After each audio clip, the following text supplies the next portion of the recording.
We will discuss about DNA replication in prokaryotes.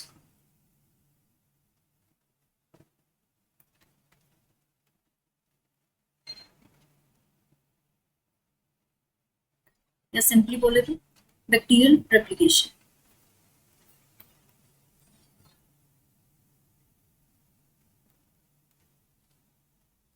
जो basic requirements होती हैं replication में, उनको हमने डिवाइड किया है मेजर ग्रुप्स में। Basic requirements for replication 3 major groups में डिवाइड किया है।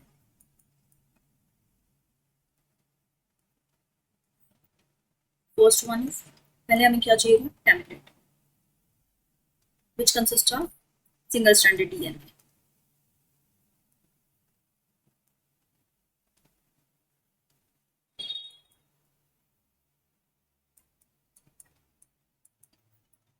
सेकेंड हमें चाहिए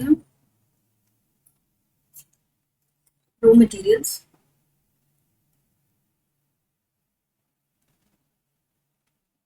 या सबस्ट्रेट्स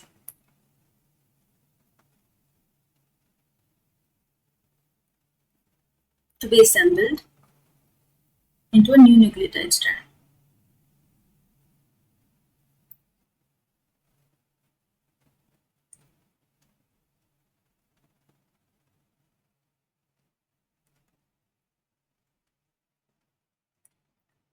थर्ड ग्रुप्स में होगा enzymes and proteins.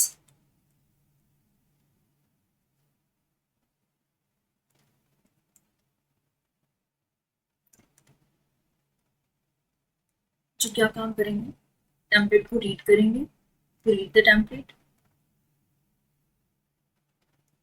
and assemble the substrate into a nucleotide strand.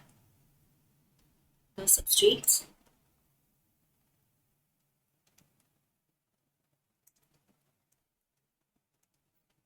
into DNA molecule.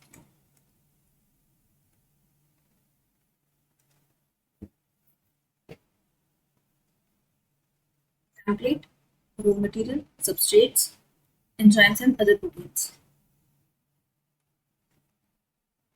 तो स्टार्ट करते हैं बैक्टीरियल रेप्लिकेशन। इसको 4 स्टेजेस में डिवाइड किया गया है। पहला initiation, then unwinding, then elongation, then termination. और ये लिस्ट बनाई है जो कि रेप्लिकेशन में हेल्प होगा। इनके बारे में वन बाय वन हम अगले इसमें आगे डिस्कस करते चलेंगे। पहला स्टेप देखते हैं इनिशिएशन। इनिशिएशन में क्या होगा, हम बेसिकली बैक्टीरियल रेप्लिकेशन की बात कर रहे हैं। तो इकोलाई में सिंगल रेप्लिकेशन ओरिजिन होता है जो है ओराई सी सिंगल। बल्कि आपने यूकेरियोट्स में पढ़ा होगा मल्टीपल ओराई साइट्स होते हैं, बट इकोलाई में सिंगल ओराई सी होता है। ये हम ओराइसी के बारे में ही बात करेंगे। ओरिजिन ऑफ रेप्लिकेशन साइट जो कि ओराइसी है इकोलाई में, प्रोकैरियोट्स में। ये पीवाईक्यू भी है, इसके बारे में भी डिस्कस करेंगे। बेसिकली होता क्या है, ओराइसी का जो मिनिमल सीक्वेंस हमें चाहिएगा वो ऑलमोस्ट 245 बेस पेयर्स का होता है, और जिसके अंदर 13 वर्ड्स भी होते हैं, 19 वर्ड्स भी होते हैं। ये कितने नंबर ऑफ न्यूक्लियोटाइड्स हैं, 13 वर्ड्स 3 है, 9 वर्ड्स 5 है।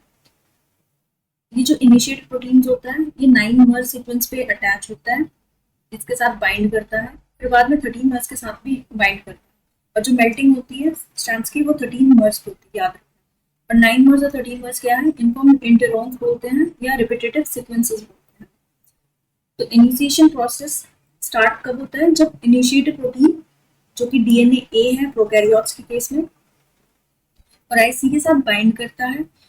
ये जो बाइंडिंग होती है ये कोज करती है unwinding of short stretch of DNA. जो हल्का सा स्ट्रेच अनवाइंड होता है वो इस प्रोसेस, इस बाइंडिंग की वजह से होता है। उसके बाद फोर्थ स्टेप में आता है इस अनवाइंडिंग। ये जो अनवाइंडिंग होती है ये डीएनए हेलिकेज को अलाउ करती है और एसएसबी प्रोटीन्स को अलाउ करती है अटैच हो जाए सिंगल स्ट्रैंडेड डीएनए। अनवाइंड हुआ, डीएनए हेलिकेज आया, और एसएसबी प्रोटीन्स होते हैं सिंगल स्ट्रैंडेड बाइंडिंग प्रोटीन्स, वो अटैच हो जाते हैं सिंगल स्ट्रैंडेड डीएनए पे। ये जो न्यूक्लियोटाइड स्ट्रैंड होते हैं इन पे अटैच हो जाता है। और हमें ये भी पता है कि origin of replication usually 8 digit sequences का होता है। ये पीवाईक्यू है। ये आई गेस बहुत पुराना है, जून 2013 में पूछा गया है। ये छोटा छोटा है। और आई सी इक्वल, ये भी एक पीवाईक्यू है। स्टार्टिंग में वन लाइनर क्वेश्चन आता है, बट क्या पता अभी स्टेटमेंट वाइज क्वेश्चन आ रहा है तो उसमें वन लाइन में ऐसे डाल दे, एटी रिच हो या फिर जीओ रिच लिख दे या जीसी रिच लिख दे, कुछ भी लिख दे तो याद। सेकंड स्टेप आता है अनवाइंडिंग। अब पहले हम ये देख लेते हैं अनवाइंडिंग में हमें कौन कौन सी प्रोटीन्स एंड एंजाइम्स की जरूरत पड़ती है। पहला जो इम्पोर्टेंट है वो है हेलिकेज। ये इनिशिएट नहीं कर पाता है unwinding until and unless initiated protein पहले सेपरेट करता है डीएनए स्ट्रैंड्स ओरिजिन पे। अभी पढ़ा हमने इनिशिएटेड प्रोटीन बाइंड करता है और आईसी पे, फिर उसके बाद अनबाइंडिंग होती है। अनबाइंडिंग के बाद डीएनए हेलिकेज बाइंड करता है। फिर इसके बाद क्या होता है, शॉर्ट स्ट्रेचेस जो पहले बने थे उस पे हेलिकेज बाइंड करता है। हेलिकेज, इस केस में हेलिकेज क्या है, डीएनए इन इक्वल। ये हाइड्रोजन बॉन्ड्स को ब्रेक करता है। ये जो कीवर्ड्स है ना, cannot initiate, breaks hydrogen bonds, इनको हाईलाइट कर लेना। ये बेसिकली एक तरह के नोट्स भी बना लोगे अगर इन केस नेट क्वालिफाई करने के बाद असिस्टेंट प्रोफेसर के लिए अप्लाई करो, या फिर जो अभी सेमेस्टर एग्जाम्स दे रहे हैं उनके मेन सेमेस्टर एग्जाम्स में क्वेश्चन पूछा जाए तो आप एज इट इज ऐसे नोट्स बनाओगे और ऐसे लिखोगे तो आपको मार्क्स मिल जाएंगे। तो इसलिए मैंने एक नोट के फॉर्म में ही बनाया है पूरा ये पीपीटी, तो आप देख लेना। यस, डीएनए हेलिकेज क्या करता है, हाइड्रोजन बॉन्ड जो कि बेसिस दो न्यूक्लियोटाइड स्ट्रैंड्स डीएनए मॉलिक्यूल के जो होते हैं उनके बीच में जो हाइड्रोजन बॉन्ड होता है उसको ब्रेक करता है। और ये चीज भी याद रखना, ये कौन सा स्ट्रैंड पे बाइंड करता है, लैगिंग स्ट्रैंड टेम्पलेट। ये भी प्रीवियस क्वेश्चन, ये आई गेस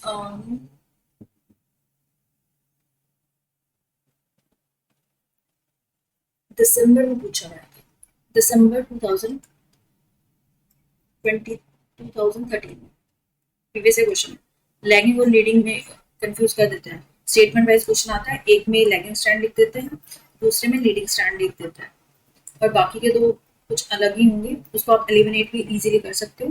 बट लैगिंग और लीडिंग में अगर किसी को बेसिक क्लियर नहीं होता है तो वो याद रखना, लैगिंग, लैग कोई चीज छुप जाना। तो हमने क्या पढ़ा था, डीएनए हेलिकेज क्या binds to lagging strand template at each replication fork, और ये कहाँ कौन सी डायरेक्शन मूव करते हैं, 5 प्राइम टू 3 प्राइम डायरेक्शन। फिर नेक्स्ट जो आता है वो एसएसपी प्रोटीन्स। एसएसपी प्रोटीन्स क्या है, single stranded binding proteins, single stranded binding proteins.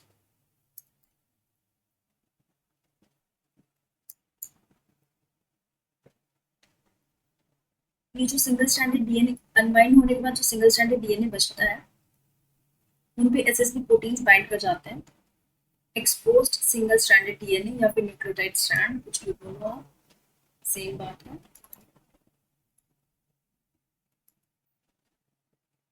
इनका मेन फंक्शन क्या होता है, प्रोटेक्ट करते हैं सिंगल स्ट्रैंडेड न्यूक्लियोटाइड चेन से। किस चीज से प्रोटेक्ट करते हैं, ताकि सेकेंडरी स्ट्रक्चर्स ना फॉर्म हो जाए। जैसे सेकेंडरी स्ट्रक्चर्स होते हैं ना, हेयरपिन स्ट्रक्चर्स, वो फॉर्म ना हो जाए। और बेसिकली टेट्रामर्स फॉर्म करता है, tetramers DNA, they form tetramers, that is group of 4, or each tetramer it covers 35 to 65 nucleotides at least in prokaryotes. The next is DNA gyrase. DNA gyrase जो another protein हमें चाहिए होगा अनबाइंडिंग के लिए, वो होगा DNA gyrase। और DNA gyrase एक टोपोआइसोमरेज है, ये भी प्रीवियस क्वेश्चन, इस पे टोपोआइसोमरेज पे बहुत क्वेश्चन पूछे गए, टोपोआइसोमरेज 1 एंड टोपोआइसोमरेज 2। इस केस में प्रोकैरियोट्स में हम डीएनए गायरेज बोलते हैं, जो बेसिकली कंट्रोल करता है super coiling of the DNA. Unbinding हो जाती है, जो डीएनए होता है इस पे एक स्ट्रेन हो जाता है, स्ट्रेन को प्रिवेंट करने के लिए डीएनए गायरेज होता है। इसका फंक्शन क्या होगा, it reduces torsional strain, strain को हम टॉर्क भी बोलते हैं, जो बिल्डअप हो जाता है अहेड ऑफ, याद रखना अहेड ऑफ रेप्लिकेशन 4। और एक नोट है इसका, 4 क्विनोनॉल्स एक ग्रुप होते हैं एंटीबायोटिक्स के जो बेसिकली बैक्टीरिया को किल कर देते हैं। How? By binding to DNA gyrase and inhibiting its action. इसकी वजह से क्या होता है, डीएनए सिंथेसिस रुक जाता है। अगर डीएनए सिंथेसिस रुक गया तो बैक्टीरियल ग्रोथ भी रुक जाती है। So remember this, 4 quinolones, it's a group of antibiotics. ये अभी डायग्राम याद रखें, ये ओरिजिन है, origin, these are SSB proteins। यहाँ अनबाइंडिंग हो रही है डीएनए गायरेज में, साइड्स पे unbinding, helicase on the lagging strand. Remember this. कौन से डायरेक्शन में, 5 prime to 3 prime direction. Sir SSP हो गए। सो डीएनए गायरेज का क्या काम होता है, स्ट्रेन को रिलीव करता है अहेड ऑफ रेप्लिकेशन फॉर्म। ये DNA helicase, it unwinds the DNA by binding to lagging strand template. अभी हमने डिस्कस किया एक पीवाई क्यों था। और किस डायरेक्शन मूव करता है, 5 prime to 3 prime direction. Function क्या होता है, जो हाइड्रोजन बॉन्ड्स होते हैं न्यूक्लियोटाइड के, उनको ब्रेक करता है और रेप्लिकेशन फोर्क को आगे मूव करता है। एसएसपी प्रोटीन्स का हमने फंक्शन पढ़ा था कि स्टेबलाइज करता है, इवन प्रिवेंट करता है ताकि सेकेंडरी स्ट्रक्चर्स फॉर्म ना हो। सेकेंडरी स्ट्रक्चर्स जो हेयर पिन स्ट्रक्चर्स होते हैं वो फॉर्म नहीं हो, बिकॉज वो डीएनए सिंथेसिस में इंटरफेरेंस होगा। दिस इज सेकंड स्टेप जो कि अनबाइंडिंग है। फिर हम थर्ड स्टेप पे आते हैं इलोंगेशन। इलोंगेशन के केस में प्राइमेज बहुत इंपॉर्टेंट रोल प्ले करते हैं। डीएनए प्राइमेज जो क्या है, आरएनए प्राइमर्स होता है। Remember, RNA primers, DNA primers नहीं होते, आरएनए प्राइमर्स होते हैं। ऑब्वियसली सिंगल स्ट्रैंडेड जो डीएनए होगा अनबाइंडिंग के बाद वो टेम्पलेट की तरह एक्ट करेगा।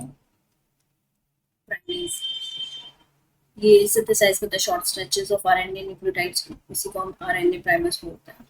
आरएनए प्राइमर्स क्यों होता है, बिकॉज वो हमें प्रोवाइड करते हैं 3 प्राइम ओएच ग्रुप।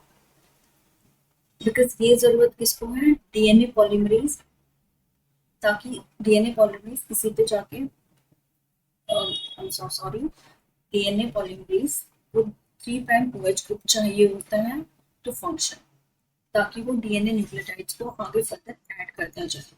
तो मैंने ये ट्रिक से याद किया था कि डीएनए पॉलीमरेज है पी अक्कड़, डीएनए पॉलीमरेज पी अक्कड़ है, पी अक्कड़ है, उसको ये 3 प्राइम अल्कोहल ग्रुप चाहिए होता है और वो आरएनए प्राइमर्स का होता है। ये याद रखना। So, यहाँ जब डीएनए प्राइमेज, इसमें हम डीएनए जी प्राइमेज एक्टिविटी परफॉर्म करता है इन ई कोलाई। ये हेलिकेज के साथ एक कॉम्प्लेक्स फॉर्म कर देता है, कॉम्प्लेक्स विद हेलिकेज एंजाइम, कहाँ पे, replication form. This is the primase and helicase complex, this is RNA primase. मैंने ये डिफरेंट कलर से किया था ताकि हाईलाइट हो सके।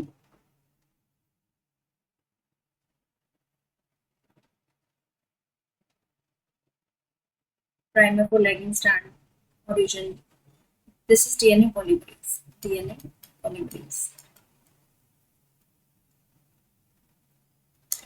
हमने पिछली वीडियो में डिस्कस किया था कि 5 डीएनए पॉलीमरेजेस होते हैं ई कोलाई में। तो 5 में से 2 डीएनए पॉलीमरेज 1 एंड 3 ये बेसिकली डीएनए सिंथेसिस को कैरी आउट करते हैं। मेजरली 3, डीएनए 1 का रोल अलग है, डीएनए 3 है मेजर। जो डीएनए 3 इसके बारे में भी, इसके स्ट्रक्चर के बारे में भी हम आगे डिस्कस करेंगे। पूरा रोल डीएनए पॉलीमरेज 3 का होता है, स्टार मार्कर, जितना स्टार मार्कर है, because DNA polymerase 3 is most important in this. So एक लीडिंग स्ट्रैंड होता है, एक लैगिंग स्ट्रैंड होता है। लीडिंग स्ट्रैंड पे रेप्लिकेशन क्या होता है, कॉन्टिन्यूस होता है, और प्राइमर हमें सिर्फ 5 प्राइम एंड पे चाहिए होता है of newly synthesized, remember this, of newly synthesized DNA। और लैगिंग स्ट्रैंड रेप्लिकेशन होती है डिसकंटिन्यूअस। हमें पता है DNA replication semi conservative in nature होती है, डिसकंटिन्यूअस और कॉन्टिन्यूअस इन नेचर, बिकॉज एक लीडिंग स्ट्रैंड पे कॉन्टिन्यूअस रेप्लिकेशन होती है, लैगिंग स्ट्रैंड पे डिसकंटिन्यूअस रेप्लिकेशन होती है। इस केस में हमने लीडिंग स्ट्रैंड में क्या डिफरेंस है, लैगिंग स्ट्रैंड में भी बेसिक सा कि हाँ रेप्लिकेशन कॉन्टिन्यूअस होती है, रेप्लिकेशन डिसकंटिन्यूअस होती है।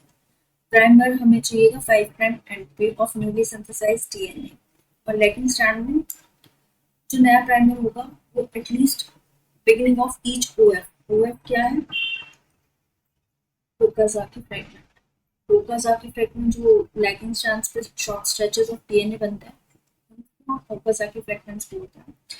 ये ऋषि ओकाज़ाकी के नाम के ऊपर लिखा हुआ है बिकॉज इन्होंने डिस्कवर किया था।